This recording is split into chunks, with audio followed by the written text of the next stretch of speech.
خواتین نماز میں قیام اور سجدہ کیسے کریں؟ بنت خالد محمود سیالکوٹ سے۔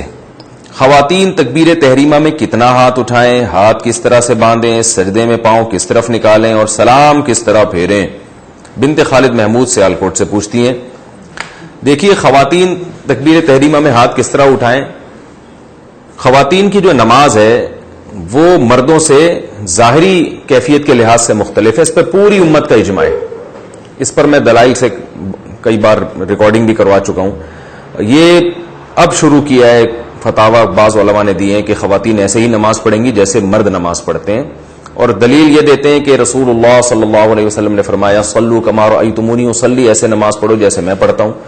تو ہم یہ کہتے ہیں یہ صرف نماز کے بارے میں نہیں ہے، حدیث میں بھی آتا ہے خذوا عنی مناسککم، حج ایسے کرو جیسے میں کرتا ہوں۔ لیکن اس کے باوجود پوری امت کا اجماع ہے کہ خواتین حج میں رمل نہیں کریں گی، جو سینہ اکڑ کے طواف کیا جاتا ہے۔ حالانکہ کسی حدیث میں نہیں ہے کہ خواتین رمل کریں یا نہ کریں، کہیں بھی نہیں ہے۔ لیکن اس کے باوجود چونکہ اس کا تعلق پردے سے ہے، عورت کی حیا سے ہے، تو پوری امت کا اجماع ہے کہ خواتین رمل نہیں کریں گی۔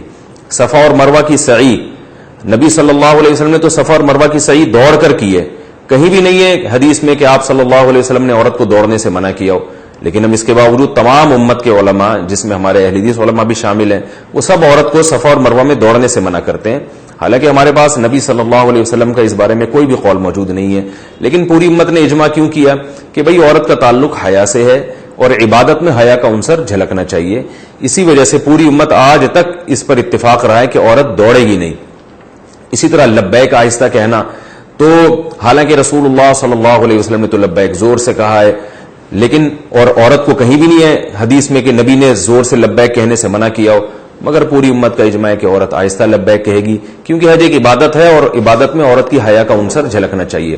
تو اسی بیسس پر امت کا اس پر بھی اجماع رہا ہے کہ اگرچہ حدیث میں صراحتاً نہیں ہے کہ عورت سمٹ کے نماز پڑھے، لیکن پوری امت کا اجماع رہا ہے کہ عورت سمٹ کے نماز پڑھے گی، مردوں کی طرح چوڑی ہو کے کشادہ ہو کے نماز نہیں پڑھے گی جیسے مرد سجدہ کرتے ہیں یا مرد رکوع کرتے ہیں۔ اس میں امام ابو حنیفہ، امام شافعی، امام احمد ابن حنبل، امام احمد بن حنبل تو امام بخاری کے استاذ ہیں، حدیث کے بہت بڑے عالم ہیں، وہ تو یہاں تک بھی کہتے ہیں کہ عورت نماز میں تکبیر تحریمہ والا رفع الیدین ہی نہیں کرے گی تاکہ ہاتھ اٹھانا ہی نہ پڑے اس کو۔ تو اور امام شافعی سے بھی یہی منقول ہے کہ سمٹ کے نماز پڑھے گی۔ تو چاروں ائمہ سے منقول ہے، تابعین، تبع تابعین، اور آج تک امت کا اس پر اجماع چلا آ رہا ہے۔ تو اب اگر کوئی اس میں حدیث کا مطالبہ ہم سے کرتا ہے کہ حدیث میں دکھاؤ کہ کہاں لکھا ہے کہ عورت سمٹ کے نماز پڑھے گی، تو اس سے فوراً آپ مطالبہ کریں کہ حدیث میں یہ کہاں لکھا ہے کہ عورت آہستہ لبیک کہے گی، عورت صفا اور مروہ کی سعی جو ہے وہ دوڑے گی نہیں اس میں بلکہ چل کے کرے گی، اور عورت رمل نہیں کرے گی، سینہ کھڑا کے پہلے 3 چکر نہیں لگائے گی طواف کے۔ تو جیسے وہاں حدیث نہیں ہے امت کا اجماع ہے، تو ایسے یہاں بھی حدیث نہیں ہے، امت کا اجماع ہے۔ یعنی حدیث سے میری مراد قول رسول صلی اللہ علیہ وسلم۔ ہاں صحابہ تابعین کے آثار ہیں، وہ جو ہے وہ تو موجود ہے ہمارے پاس۔ امام بخاری رحمہ اللہ نے صرف اسلاف میں صرف ایک خاتون کا تذکرہ کیا ہے کہ وہ مردوں کی طرح نماز پڑھا کرتی تھیں۔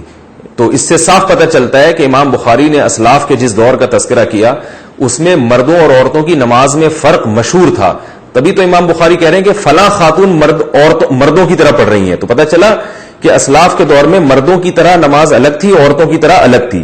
تو اس سے صاف پتہ چلتا ہے کہ ان عورت کے علاوہ جتنی عورتیں تھیں اسلاف میں، صحابہ اور تابعیہ، وہ ساری عورتوں کی طرح نماز پڑھ رہی تھیں۔ تو اس لیے امام بخاری نے صرف ایک خاتون کا تذکرہ کیا ہے، تو باقی تمام ان کے اپوزٹ چل رہی تھی اور وہ عورتوں کی طرح سمٹ کے نماز پڑھ رہی تھی۔ یہ وہ دلائل ہیں جن کا انتہائی احترام کے ساتھ اہل حدیث علماء کے انتہائی احترام کے ساتھ یہ وہ دلائل ہیں جن کا ہمیں اس جواب نہیں ملتا۔ تو اس لیے یہ پوری امت کا اجماع ہے کہ خواتین جو ہے وہ سمٹ کے نماز پڑھیں گی۔ بعض حضرات تو اس میں تشدد برتتے ہیں اور حنفیہ کو بہت لتاڑتے ہیں کہ انہوں نے حدیث کی مخالفت کی اور عورت کو حکم دیا ہے کہ وہ سمٹ کے نماز پڑھے، حدیث کی مخالفت کی ہے۔ لیکن عجیب بات ہے کہ یہی حضرات امام احمد بن حنبل پہ کیوں اعتراض نہیں کرتے، یہ حضرات امام شافعی پہ کیوں اعتراض نہیں کرتے؟ امام احمد بن حنبل اور امام شافعی تو یہ حدیث اپنی مسند میں لے کر آئے ہیں کہ صلو کما رأیتمونی اصلی، ایسے نماز پڑھو جیسے میں پڑھتا ہوں، اس کے باوجود اس کے خلاف فتویٰ دے رہے ہیں، اس لیے کہ انہوں نے اپنے زمانے میں دیکھا ہے، پوری امت کو ایک تواتر سے ایک عمل کرتے ہوئے دیکھا ہے، اور رسول اللہ صلی اللہ علیہ وسلم کی صحیح حدیث ہے لا تجتمع امتی علی ضلالہ، میری امت گمراہی پہ جمع نہیں ہوگی۔ یہاں تک کہ جو اہل حدیث حضرات ہندوستان میں 150 سال پرانے جو فتاوی ہمیں ملتے ہیں اس میں اہل حدیث کی کتابوں میں بھی یہی لکھا ہوا ہے کہ عورتیں سمٹ کے نماز پڑھیں گی. تو یہ اس دور میں میں سمجھتا ہوں کہ ایک نیا فتویٰ ہے جو چل پڑا. غلطی ہر انسان سے ہوتی ہے, لیکن ہمیں امت کے جو اجماعی مسائل ہیں ان میں انحراف نہیں کرنا چاہیے. اور خود حدیث سے بھی ثابت ہے کہ پردے کے معاملے میں عورت کا حکم مرد سے مختلف ہے. جیسے کہ رسول اللہ صلی اللہ علیہ وسلم نے ارشاد فرمایا, عورت کی گھر کی نماز مسجد کی نماز سے بہتر ہے. کیوں؟ گھر میں پردہ زیادہ ہے. نبی صلی اللہ علیہ وسلم نے یہ بھی ارشاد فرمایا کہ عورت کے اندر گھر کے کمرے کی نماز صحن کی نماز سے بہتر ہے. حالانکہ وہاں کوئی دیکھنے والا نہیں ہے, کوئی نامحرم تھوڑی ہے, عورت کا اپنا گھر ہے. میں اس لیے کہہ رہا ہوں کہ بعض علماء یہ کہتے ہیں کہ بھائی اگر اکیلے میں عورت نماز پڑھ رہی ہے تو پھر بھی اس کو سمٹ کے نماز پڑھنے کا حکم کیوں دیا جاتا ہے, حالانکہ وہاں تو دیکھنے والا کوئی نہیں ہے. تو ہم یہی بات کہتے ہیں کہ عورت کے گھر میں کوئی نامحرم نہیں ہے, پھر بھی حدیث میں آتا ہے کہ صحن سے کمرے میں نماز پڑھنا اس کے لیے زیادہ بہتر ہے. تو اس سے صاف پتہ چلتا ہے کہ عورت کی نماز میں حیا کا عنصر جھلکنا چاہیے اور یہ ظاہر ہونا چاہیے کہ یہ عورت ہے. حدیث میں یہ بھی آتا ہے, آپ صلی اللہ علیہ وسلم نے فرمایا التسبیح للرجال والتصفیق للنساء. امام سے اگر نماز میں غلطی ہو جائے تو مرد اللہ اکبر یا مرد سبحان اللہ کہہ کے غلطی پہ تنبیہ کرے گا, لیکن عورت کو آواز نکالنے کی اجازت نہیں ہے. حالانکہ نارملی عورت کی آواز کا پردہ نہیں ہے, وہ ضرورت کے وقت بول سکتی ہے, لیکن نماز میں اس کو بولنے پر بھی پابندی لگا دی کہ وہ دائیں ہاتھ بائیں ہاتھ کی ہتھیلی پر رکھ کر ایسے تالی مارے گی جس سے امام کو پتہ چلے گا کہ وہ غلطی کر رہا ہے. تو پتہ چلا نماز کے باہر کے احکام الگ ہیں, نماز کے اندر کے احکام الگ ہیں. اسی طرح اور بھی ہمیں اس بارے میں روایات ملتی ہیں. حضرت عائشہ رضی اللہ تعالی عنہا نے جب عورتوں کی امامت کی تو بالکل صف کے بیچ میں کھڑے ہو کر نماز پڑھائی ہے. حالانکہ امام تو آگے کھڑا ہوتا ہے, عورت کی امام جو ہے نا وہ تو آگے کھڑا ہوتا ہے, لیکن حضرت عائشہ بیچ میں کھڑی ہوئی ہیں تاکہ امام جو ہے وہ ظاہر نہ ہو. تو یہاں دیکھیں کس قدر حیا کا خیال رکھا ہے کہ نماز میں عورت کا عورت پن جھلکنا چاہیے. اسی طرح ہم دیکھتے ہیں کہ نماز میں عورت مردوں کی امامت نہیں کر سکتی, آگے نہیں کھڑی ہو سکتی. بیٹا ماں کو نماز پڑھا سکتا ہے, ماں بیٹے کو نماز نہیں پڑھا سکتی. حالانکہ ماں کا درجہ تو بیٹے سے زیادہ ہے, اس کے باوجود ماں جو ہے وہ نماز میں پیچھے کھڑی ہوگی, بیٹا آگے کھڑے ہوگا. تو اس میں اللہ تعالیٰ نے جو ہے نا ایک نماز میں مرد اور عورت میں ایک بڑا فرق رکھا ہے کہ ان کا فرق, یہ فرق نماز کے اندر جھلکنا چاہیے. تو یہ وہ تمام احادیث ہیں اور روایات ہیں جن سے فقہاء نے, تمام فقہاء نے استدلال کیا ہے کہ بھئی اس سے صاف پتہ چلتا ہے کہ عورت اور مرد کی نماز کی جو ظاہری کیفیت ہے اس میں بہت زیادہ فرق ہے. وہ فرق جھلکنا چاہیے نماز کے اندر, اور یہ تواتر سے اجماعی مسئلہ چلا آ رہا ہے. تو اب لوگ حدیث کا مطالبہ کرتے ہیں, تو جو مطالبہ کریں آپ ان سے مطالبہ کر لیں کہ صفا اور مروہ میں جو ہے عورت دوڑے گی نہیں, حدیث دکھاؤ کہاں ہے. تو امت کے اجماعی مسائل اس طرح سے توڑ موڑ کر حدیث کا لیول لگا کے اگر ہم نے تبدیل کرنا شروع کر دیے تو ہمارے تو دین کا بیڑا غرق ہو جائے گا بالکل. تو اس لیے انہی فقہاء پر اعتماد کرنا چاہیے جو ہم سے پہلے محقق گزر چکے ہیں. عبداللہ بن مسعود رضی اللہ تعالی عنہ کی روایت ہے, فرمایا من کان منکم مستنن فلیستن بمن قد مات فإن الحی لا یؤمن علیہ الفتنہ. عبداللہ بن مسعود رضی اللہ تعالی عنہ فرماتے ہیں کہ جو تم میں اقتدا کرنا چاہتا ہے تو آج کے دور کے جو یوٹیوبرز ہیں اور آج کے دور کے جو محققین ہیں ان کی اتباع نہ کرے, بلکہ جو دنیا سے جا چکے ہیں ان کو فالو کریں, کیونکہ حی پر فتنے کا اندیشہ زیادہ ہے. جو زندہ لوگ ہیں ان کے بارے میں ڈر ہے کہ یہ دنیا پرستی میں یا اپنی دکان چمکانے کے لیے لیبل یہ لگا رہے ہیں کہ ہم دوسروں کی دکانیں بند کر رہے ہیں, مگر ان کا مقصد ایسا نہ ہو کہ اپنی دکان چلانا چاہ رہے ہوں. تو اس کا بھی یہ زندہ لوگوں پہ یہ اندیشہ زیادہ ہے. پرانے لوگوں کی جو تحقیقات ہیں وہ تحقیقات للہیت کی بیس پر ہوتی تھی, آج نفس پرستی کا دور ہے. تو اس لیے میں پھر بھی ان اہل حدیث علماء پر ہرگز طنز نہیں کر رہا کہ جو کہتے ہیں کہ عورتیں جو ہیں مردوں کی طرح نماز پڑھیں گی. میں ان کی نیت پہ شبہ نہیں کر رہا, لیکن میں یہ کہہ رہا ہوں کہ بعض لوگ ایسے بھی ہو سکتے ہیں کہ جن کا مقصد اپنی دکان چلانا ہو اور وہ قرآن و سنت کا لیبل لگا رہے ہوں. باقی سب ایسے نہیں ہوتے. بعض لوگ کی تحقیق ہی ہوتی ہے, وہ سمجھتے ہیں کہ قرآن و سنت کی روشنی میں یہی برحق ہے. تو ہم یہ سمجھتے ہیں کہ جن کی یہ تحقیق ہے اور وہ اللہ کے خوف سے اور اللہ کے سامنے جواب دہی یعنی ان کے سامنے ہے, اس کے باوجود انہوں نے یہ فتویٰ دیا, تو پھر ہم سمجھتے ہیں ان سے یہ اجتہادی غلطی ہوئی ہے, اور اجتہادی غلطی پر بھی اللہ تعالیٰ نے اجر رکھا ہے. لیکن ہم عوام کو یہی کہتے ہیں کہ جو مجتہدین پہلے گزر چکے ہیں, ابو حنیفہ, مالک, شافعی اور احمد بن حنبل, جن کو پوری امت محقق مانتی ہے, ان کی ریسرچ کو آپ فالو کریں, یہ آپ کے لیے زیادہ بہتر ہے. ہاں, تو اب جو بات یہ کہ اصل تو یہ کہ عورت سمٹ کے نماز پڑھے گی. اب سمٹنے کی کیفیات کیا ہوں گی, ان میں فقہاء کا اختلاف ہے.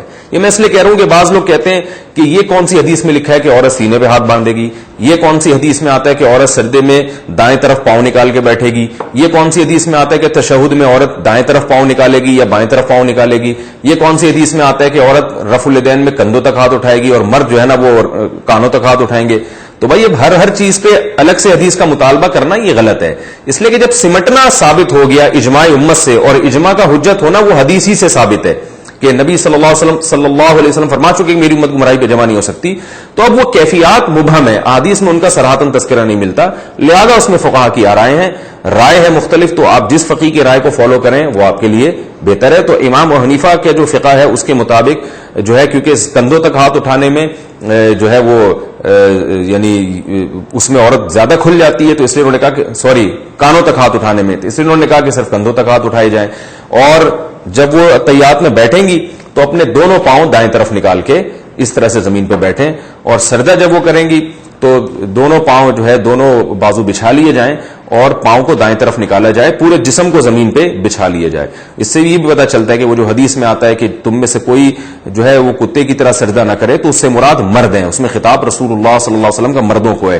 اس لیے کہ مرد کا اس طرح سے اٹھ کے زمین پہ سمٹ کے سجدہ کرنا یہ سستی اور کاہلی کی علامت ہے, اس لیے آپ صلی اللہ علیہ وسلم نے اس کو پسند نہیں کیا. لیکن عورت کا اس طرح سے سمٹ کے سجدہ کرنا یہ سستی کی نہیں بلکہ اس کی حیا کی علامت ہے. عورت کا اپنے سرین جو ہے وہ کولے جو ہے وہ سجدے میں اٹھانا اوپر کی طرف, یہ حیا کے بہرحال خلاف ہے.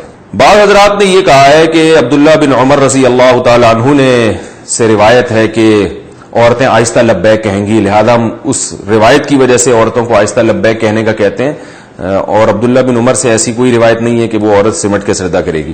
تو یہ یاد رکھیں عبداللہ بن عمر کی جو روایت جو بھی پیش کرے تو یہ ابن جریج مشہور مدلس ہے, ان کی مدلس روایت ہے, لہذا یہ روایت ضعیف ہے. پہلی بات تو یہ. دوسری بات یہ کہ اگر آپ قول رسول نہیں پیش کر سکتے تو پھر اسلاف کے اقوال تو ہمارے پاس بھی ہیں جس میں عورت کو سمٹ کے سجدہ کرنے کا حکم دیا گیا ہے, جیسے ابراہیم نخعی رحمہ اللہ تعالی. اچھا, ابراہیم نخعی رحمہ اللہ سے ایک روایت یہ بھی ہے کہ عورت اور مرد کی نماز میں کوئی فرق نہیں ہے, اور ایک روایت یہ بھی ہے کہ عورت نماز میں سمٹے گی. تو بعض لوگ ان کی دوسری روایت پیش کرتے ہیں کہ ابراہیم نخعی جیسے جلیل القدر تابعی جن کا امام بخاری بھی بڑا تذکرہ کرتے ہیں, تو وہ یہ کہہ رہے ہیں عورت کی مرد کی نماز میں کوئی فرق نہیں ہے. تو یاد رکھیں یہ جو روایت ہے ان سے دونوں روایتیں, ایک روایت میں آتا ہے کہ وہ ابراہیم نخعی کہتے ہیں کہ عورت اور مرد کی نماز میں فرق نہیں ہے, ایک میں آتا ہے کہ فرق ہے. تو صاف پتہ چلتا ہے کہ اس روایت کا مطلب کچھ اور ہے, اس کا مطلب کچھ اور ہے. تو عورت اور مرد کی نماز میں فرق نہیں ہے رکعتوں کے لحاظ سے, قرات کے لحاظ سے, تسبیحات کے لحاظ سے. جو مرد نے پڑھنا ہے وہی عورت نے پڑھنا ہے, جتنی رکعتیں اس نے پڑھنی ہے اتنی اس نے پڑھنی ہے, اس لحاظ سے کوئی فرق نہیں ہے. اور دوسری جو ابراہیم نخعی سے روایت ہے جس میں آتا ہے کہ فرق ہے, اس سے مراد ہے کہ ظاہری کیفیت کے لحاظ سے فرق ہے. میں اس لیے کہہ رہا ہوں ایسا نہ ہو کوئی ابراہیم نخعی سے وہ روایت پیش کر کے آپ اس سے متاثر ہوں اور کہیں کہ اچھا بھائی یہ تو ہمیں ان سے بھی ایک اسلاف کا قول مل گیا. تو ایسا نہیں ہے, اس قول کی کیا حقیقت ہے وہ میں نے آپ کو بتا دی. Thanks for watching. Don't forget to like, comment, share and subscribe to Mufti Tariq Masood Speeches channel.